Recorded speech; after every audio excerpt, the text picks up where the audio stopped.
कहते हैं दुनिया में भविष्य की जंग डाटा से लड़ी जाएगी और डाटा की ही दुनिया से जुड़ा हुआ है साइबर अपराध, जिससे एक आम आदमी से लेकर देश दुनिया में लोग हैरान हैं, परेशान हैं। और भारत भी पिछले कुछ समय से जूझ रहा है ऐसी समस्या से। मेरे साथ इस वक्त राजेश दंडोतिया जी हैं, जो क्राइम ब्रांच में एडिशनल डीसीपी हैं और लगातार साइबर अवेयरनेस को लेकर एक मुहिम छेड़े हुए हैं, अभियान चलाए हुए हैं। आज हम उनसे बात करेंगे कि किस तरह से ये अभियान शुरू हुआ, कितना हम आगे बढ़ चुके हैं आप अभियान में, और आगे किस तरह से इस अभियान को आगे बढ़ाया जाएगा। सर, हमसे बात करने के लिए सबसे पहले तो शुक्रिया आपका वेरी मच। सर, सबसे पहले मैं जानना चाहूँगा कि राजेश दंडोतिया जी के मन में ये विचार कब आया कि हमको साइबर अवेयरनेस को लेकर एक अभियान की शुरुआत करनी चाहिए जो एक बहुत ही युद्ध स्तर पर चले। देखिए, एक भोपाल में घटना हुई थी, मध्य प्रदेश में, जो भोपाल एक सामूहिक सुसाइड किया था पति पत्नी और दोनों बच्चों ने। उस समय मैं ग्वालियर पोस्टेड था, तब लोगों ने सुसाइड किया था और वो स्टैंड लोन ऐप डाउनलोड किया था इन्होंने, और फिर उनके फोटो वीडियो को कहीं ना कहीं उनको ब्लैकमेल किया जाने लगा। तो ऐसी स्थिति में जब ये घटना हुई थी तो मुझे ऐसा लगा, अगर इसको पता होता है इस फैमिली को कि ये साइबर फ्रॉड है, तो कभी सुसाइड नहीं करते। तो ऐसी स्थिति में मुझे लगा कि अब मैं लोगों के बीच जाकर और लोगों को जो जो अवेयरनेस, लोगों को जागरूक करूं किस तरह के फ्रॉड होते हैं। कई लोग सेक्सटॉर्शन में भी सुसाइड कर लेते हैं, उनको पता नहीं होता कि ये फ्रॉड है, साइबर फ्रॉड सभी के साथ ऐसा करते हैं। तो जागरूकता के अभाव की वजह से कई घटनाएं ऐसी हो जाती हैं, जो कि आप देखते हैं कितना समाज में भी इसका बड़ा गंभीर उसका इम्पैक्ट पड़ता है। तो उसको रोकने के लिए हमने सोचा कि क्यों ना कैंपेन को बहुत इंटेंसिव कैंपेन चलाई जाए, और हमने फिर तब से फिर शुरुआत की है। तो लगभग 3 साल हो गए हैं। ग्वालियर पोस्टेड तक, ग्वालियर में भी लगातार इस अभियान को चलाया गया, फिर यहाँ इंदौर में भी इसको कंटिन्यू किया गया। राजेश जी, कितने सेमिनार कर चुके हैं, कितने अवेयरनेस कैंपेन अब तक कर चुके हैं? लगभग 640 प्लस सेमिनार, लाइव 1-to-1 और पॉडकास्ट मेरे द्वारा किए जा चुके हैं। और पब्लिक गैदरिंग में भी लगातार कहीं भी, जैसे स्कूल्स हैं, कॉलेज हैं, कोचिंग्स हैं, आपके एसोसिएशंस हैं, अलग अलग समाज जो बने हुए हैं, ग्रुप, सोशल ग्रुप्स हैं, उनमें जाकर, और इसके अलावा चौराहे पर पैम्पलेट बांटकर, पोस्टर्स का चिपका कर कहीं ना कहीं, और लोगों को साथ लेकर और पैम्पलेट्स बांटे गए हैं। तो लगातार हम कैंपेनिंग कर रहे हैं। और फिर मैंने सोचा कि मैंने फिर ऑनलाइन एक्टिविटीज़ को ज़्यादा बढ़ाया। पहले मैं ऑफलाइन ज़्यादा करता था, पर मुझे लगता है कि जिस दुनिया में आप रहते हो उस दुनिया में अपराध होते हैं, तो रोकने के लिए भी उसी दुनिया में जाना पड़ेगा। इसलिए आप देखेंगे मेरा अकाउंट 2022 में ही खुला है। मतलब पहले मैं इंस्टाग्राम, फेसबुक नहीं चलाता था, फिर 2022 में ये सब खोला मैंने। और फिर मैं लगातार पॉडकास्ट 1-to-1 और इस तरह से जो लाइव 1-to-1 जो होते हैं, ये कहीं ना कहीं कई लोगों के पास जाते हैं। जैसे कि मैं ऑफलाइन जाता हूँ किसी भी स्कूल कोचिंग में, तो 500 स्ट्रेंथ मिलेगी मुझे, 1000 स्ट्रेंथ मिलेगी। पर मैंने ये देखा कि पॉडकास्ट 5-5, 10-10 हज़ार, 20-20 हज़ार, 25-25 हज़ार लोग देख रहे हैं। तो इट मीन्स इसकी जो ऑनलाइन काफ़ी ज़्यादा रीच है, तो क्यों ना इसको भी लगातार कंटिन्यू किया जाए। तो अब मैंने ऑफलाइन के साथ साथ ऑनलाइन को भी जोड़ लिया है। कई डिजिटल एडवाइजरी भी जारी की गई है जो मिलियंस में गई हैं, कई डिजिटल एडवाइजरी मिलियंस में गई हैं। इसके अलावा रिमोट एरियाज में लोगों को भी जागरूक किया जाए, तो उसके लिए मैंने आकाशवाणी के साथ लगातार अभियान चलाता हूँ। 1 से 15 फरवरी के बीच में आकाशवाणी के साथ प्रोग्राम किया गया था, लाइव गया था, जहाँ रिमोट एरिया में जो लोग थे वो लोग प्रश्न पूछ रहे थे, उनको उनकी समस्याओं का समाधान किया। अभी फिर मैं सेकंड फेज में, मैंने फिर से 5 दिवसीय आकाशवाणी के साथ लाइव जा रहा हूँ। तो कहीं ना कहीं मुझे ऐसा लगता है कि लोग अगर जागरूक होंगे तो निश्चित रूप से अपना बचाव कर पाएंगे, क्योंकि साइबर फ्रॉड में जागरूकता ही आपका बचाव है। राजेश जी, साइबर की दुनिया, जब साइबर अपराध शुरू हुए तो ये कुछ छोटे छोटी राशियों से शुरू हुए, ओटीपी और इन सब चीज़ों से शुरू हुए, स्टॉकिंग और इस तरह की चीज़ें शुरुआत में सुनने को मिलती थी। लेकिन अब ये ब्रूटल हो गया है। अब इसमें इस तरह के हथकंडे अपनाए जा रहे हैं जिसमें लोगों की जान पर बना रही है, परिवार बर्बाद हो रहे हैं, तबाह हो रहे हैं। ऐसे में लोगों को क्या कहेंगे आप? क्या एक मैसेज होगा लोगों के लिए कि वो अपने आप को हार्म करने से बचें, अपना नुकसान करने से बचें अगर उनके साथ इस तरह की कोई घटना हो जाती है? देखिए, सबसे पहले जो शुरुआत में जो थे वो सिंपल नेचर के साइबर फ्रॉड थे, और अगर मैं ये कहूँ कि इंडिविजुअल या कुछ लोगों के द्वारा मिलकर किया गया था तो गलत नहीं होगा। लेकिन अब अगर उसको देखेंगे, पहले तो ओटीपी पूछ लिया, लॉटरी का बता दिया कि लॉटरी लगी लगी है आपकी, इस तरह के क्राइम होते थे। या फिर social media fraud, fake account बना लिया लड़की के नाम से और लड़की से चैट करते रहे, तो इस तरह के होते थे। लेकिन उसमें ऑर्गेनाइज क्राइम नहीं था। अब ये पूरी तरीके से ऑर्गेनाइज क्राइम के रूप में डेवलप हो चुका है। मैं नहीं समझता इससे ज़्यादा ऑर्गेनाइज क्राइम इंडिया में या वर्ल्ड में किसी प्रकार का कोई होगा। ये न केवल इंट्रा स्टेट बल्कि ट्रांसनेशनल भी हो गया है। इसमें अगर आप देखेंगे तो हमारे यहाँ इन्वेस्टिगेशन के केसेज में Dubai Laos, Cambodia, Myanmar, Hong Kong, यहाँ तक के हमें लिंक मिले हैं। तो अब ये ट्रांसनेशनल भी हो गया है, ऑर्गेनाइज क्राइम है, और ये बहुत ज़्यादा तरीके से अब आपसे जिस तरह कहते हैं ना कि कोई समझौता नहीं होता, मतलब उनको एक पर कुछ भी तरस नहीं आता है। वो किसी को अगर कोई सुसाइड कर रहा है तो कर ले, उनको कोई फर्क नहीं पड़ता। डिजिटल अरेस्ट में कई लोग सुसाइड कर चुके हैं। अभी मैं आपको रिसेंट केस बताऊं, लास्ट मंथ का, जो कर्नाटका में एक सीनियर सिटीजन थे, पति पत्नी, उनको डिजिटल अरेस्ट किया गया और उन्होंने 50 लाख का फ्रॉड भी हुआ। उसके बाद उन्होंने दोनों ने सुसाइड कर लिया क्योंकि भयभीत इतने हो गए थे। आए दिन आप देखते हो पेपरों में, कहीं ना कहीं पढ़ते हुए न्यूज में आ ही जाता है कि कहीं ना कहीं लोग सुसाइड कर लेते हैं। तो इसलिए हमें और लगातार जैसे कि इलेक्ट्रॉनिक मीडिया है, प्रिंट मीडिया है, और भी कई जो इन्फ्लुएंसर्स हैं, कई सेलिब्रिटीज, लगातार इस दिशा में हमें काम करने की ज़रूरत है। लगातार लोगों को जागरूक करने की ज़रूरत है, क्योंकि जो चीज़ अस्तित्व में है ही नहीं, उसके भय से लोग सुसाइड कर रहे हैं। डिजिटल अरेस्ट जैसा कुछ होता नहीं है, डिजिटल अरेस्ट जैसा कोई कानून नहीं है, लेकिन उसके बावजूद भी लोगों को अभी ये अवेयरनेस नहीं है कि ये कुछ होता ही नहीं है। वो उसको सही मान करके हम तो डिजिटल अरेस्ट है, भयभीत हो जाते हैं और फिर सोचते हैं कि ऐसे जीवन से अच्छा तो सुसाइड कर ले। तो ये उन तक, प्रत्येक व्यक्ति तक पहुंचकर ये बताना पड़ेगा कि लॉ एनफोर्समेंट एजेंसी केवल और केवल फिजिकल अरेस्ट करती है। डिजिटल अरेस्ट का कोई भी प्रावधान all over India, all over world कहीं भी किसी भी कानून में नहीं है। लेकिन लोगों को लगातार समझाना पड़ेगा, लोगों के बीच जाना पड़ेगा। अगर उनको ये समझ में आ गया, आप खुद ही सोचें, आपके पास कोई कॉल आता है और वो डिजिटल अरेस्ट आपको करता है और आपको पता नहीं है, तो आप अरेस्ट हो जाएंगे, भय में चले जाएंगे।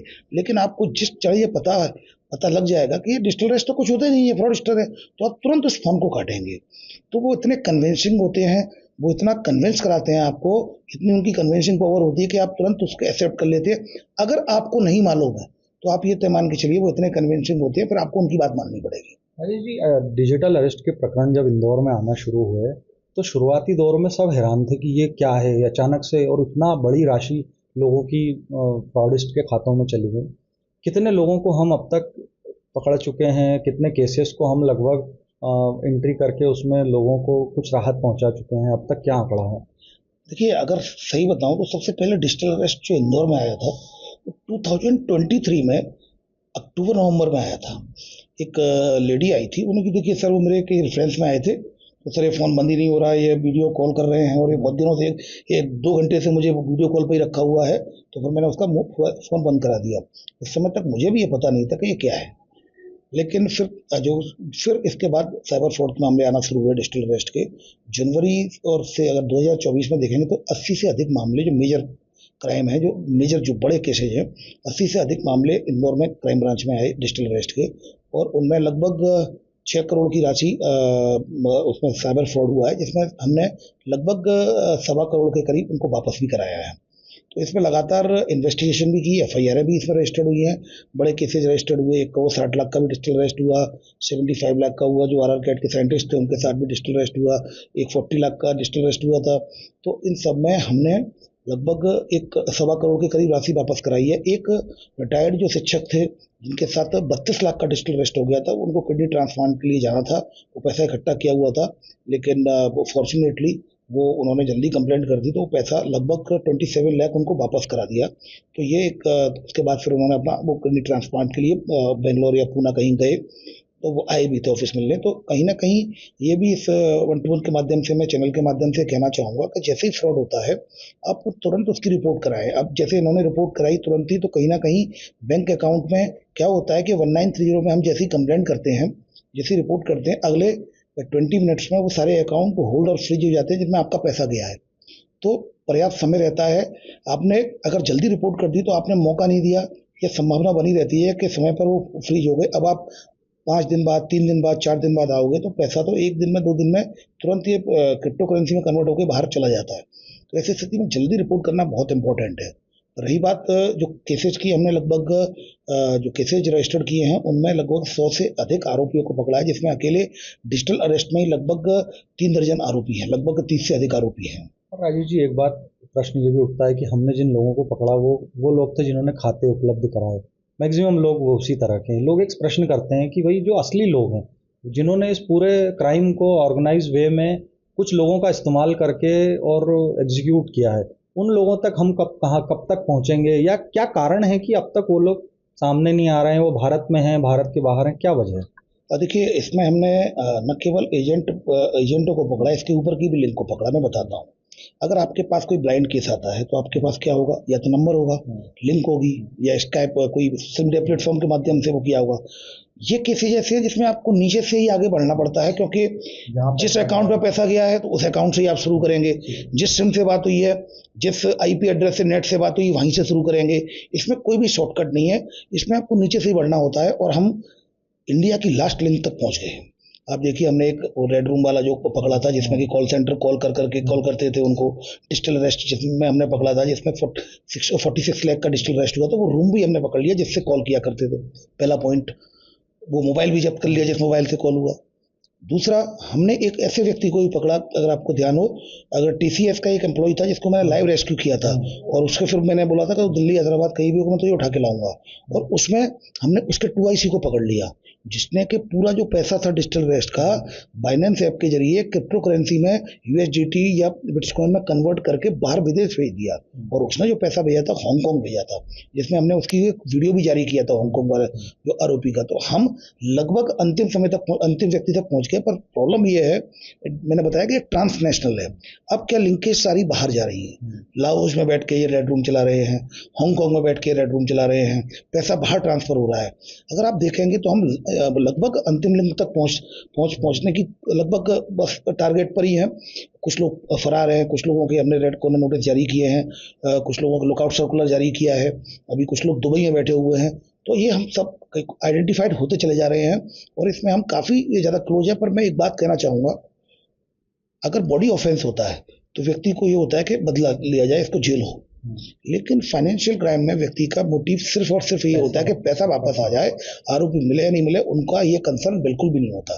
So the point here is that कि पैसा वापस लाना it's a very difficult task now days, because क्योंकि 24 घंटे के अंदर, 6 घंटे के अंदर, 4 घंटे के अंदर वो पैसा फटाफट अकाउंट से ट्रांसफर होकर क्रिप्टो करेंसी के माध्यम से विदेशों में जा रहा है। टाइम का खेल है इसमें सारा खेल टाइम का है। अगर आपके साथ फ्रॉड होता है तो इमीडिएटली 193 पर आप कंप्लेंट करिए, तो कम से कम प्रोसेस शुरू हो जाए। तो इसलिए लॉ एनफोर्समेंट एजेंसीज के लिए एक बड़ा चैलेंज है कि बाहर की कंट्री से पैसे को रिकवर करना। राजेश जी, एक आखिरी सवाल है मेरा कि लगातार हम काम कर रहे हैं, लगातार हम लोगों को जागरूक कर रहे हैं, पर फिर भी बहुत बड़े बड़े ह्यूज अमाउंट्स के फ्रॉड हो रहे हैं। अभी हाल ही में एक 3.25 करोड़ रुपए की रिपोर्ट हुई है साइबर फ्रॉड की। ये लोगों से चूक कहाँ हो रही है, कहाँ पे लोग गलती कर जाते हैं? क्योंकि ये अमाउंट कोई छोटा अमाउंट नहीं है। आज के समय में हम किसी से 100 रुपए भी लेने जाते हैं तो वो 100 बार हमसे सवाल करेगा, बात करेगा, या उसका मन में भय होता है कि अरे यार मेरे पैसे वापस आएंगे। लेकिन यहाँ पर लोग करोड़ों रुपए लोगों के जा रहे हैं, लाखों रुपए जा रहे हैं, और पता नहीं चल रहा है, और पता चलता है तब तक देर हो चुकी होती है। चूक कहाँ हो रही है? चूक हो रही है कि पहले जैसे आप देखेंगे, पहले की जो सोसाइटी थी, काम करने का तरीका था, लोग एडवाइस लेते थे कि आज मैं ये बिजनेस डाल रहा हूँ, क्या मैं इसमें पैसा लगाऊं। आज आप शादी के लिए भी व्यक्ति एडवाइस नहीं ले रहा है। आपने देखा होगा, अभी एक केस आया था, 2 करोड़ 68 लाख का केस आया था। NRI था जो नॉर्थ कैलिफोर्निया में IT सेक्टर में था, वो 1 साल से लगातार उससे बात कर रहा था। 2 करोड़ 68 लाख उसने दिए और वो लड़का निकला। So what is the like you see, मतलब ये हम पहले बात करते थे कि देखो मैं इससे शादी करने वाला हूँ, ये लड़की कैसी लग रही है आपको, इससे मैं तुम्हारी बात कराता हूँ। लेकिन खुद भी बात नहीं की, 2-3 बार बात की तो उसकी सिस्टर से बात करा दी उसने। बाकी तो फिर ये देखिए, पहले लोग डिस्कस करते थे, आज बिजनेस में अकेले ही व्यक्ति को लगता है अरे मैं इतना कमा सकता हूँ। तो मैंने पहले जो अभी बीच में बात कही थी, अगर आपको कुछ नहीं मालूम है then they are very convincing, वो आपको कन्विंस करा लेंगे। अब अकेले में अब आपको नहीं मालूम है कि इन्वेस्टमेंट फ्रॉड होता है ऑनलाइन टास्किंग में। इस दुनिया में कहाँ आपको पर डे 1% का आपको इंटरेस्ट मिलेगा, 1% का प्रॉफिट मिलेगा पर डे, कहीं मिल सकता है? तो ये ल्यूक्रेटिव ऑफर्स देते हैं, अनरियलिस्टिक रिटर्न्स देते हैं, और इसमें हम ट्रैप हो जाते हैं, हम अपने लालच में ट्रैप होते हैं।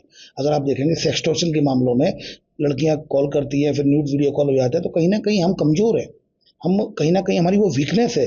तो हम तभी, वरना ऐसा क्या कारण है कि 100 लोगों को लड़कियां ट्रैप करने की कोशिश करते हैं, मात्र 5 होते हैं, 95 नहीं होते।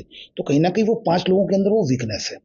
ठीक उसी प्रकार ऐसे ही इन्वेस्टमेंट फ्रॉड में देखें, लालच दिया जाता है, तो कुछ लोग ही क्यों आते हैं लालच में? तो लालच उनकी वीकनेस है, ग्रीडनेस। ये कह सकते हैं कि ह्यूमन नेचर की जो कमजोरियां होती हैं उनको हिट करते हैं, वो उन्होंने एक्सप्लोर कर दिया है वो वीकनेस को। अगर आप जैसे बोला आपकी सिम 2 घंटे बंद होने वाली है, आपके पार्सल में ड्रग निकला है, नहीं सर मेरा तो ड्रग नहीं हो सकता, सर मेरा पार्सल नहीं होगा। उनको समझ में आ गया कि डर गया है, अब इसको एक्सप्लोर किया जाता। जो डर गया, एक फिल्म थी शोले फिल्म में एक डायलॉग था ना कि जो डर गया समझो मर गया। भय हमारे अंदर किस बात का है, अज्ञात का होता है, जिनको हम नहीं जानते हैं उसका भय होता है।